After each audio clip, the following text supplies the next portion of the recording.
La France et l'Italie appellent à un meilleur équilibre de l'accord UE-Mercosur pour protéger les agriculteurs européens, y compris en adoptant des clauses dédiées.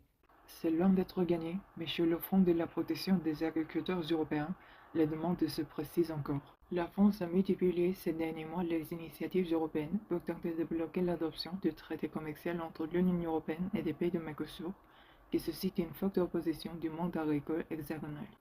Le texte prévoit la possibilité pour l'UE d'exporter notamment davantage de voitures, de machines ou de spiritueux.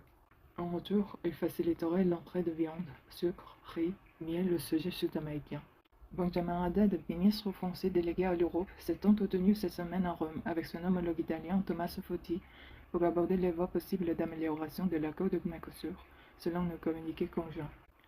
Les ministres Haddad et Foti partagent la nécessité de mieux protéger nos agriculteurs et nos règles sanitaires, y compris pour l'adoption de clauses dédiées, explique le texte. Même s'il contient des bénéfices, l'accord EU-Mercosur ne protège pas suffisamment les agriculteurs européens contre les risques de perturbation de marché et ne permet pas d'assurer durablement la souveraineté alimentaire du continent, ajoute-t-il. Le président français Emmanuel Macron avait assuré le 6 juin dernier qu'il était prêt à signer un accord avec le Mercosur d'ici fin 2025, mais sous condition, à l'occasion d'une visite du président brésilien en France. Lula avait lui insisté sur la nécessité d'un tel accord, malgré l'opposition du secteur agricole européen.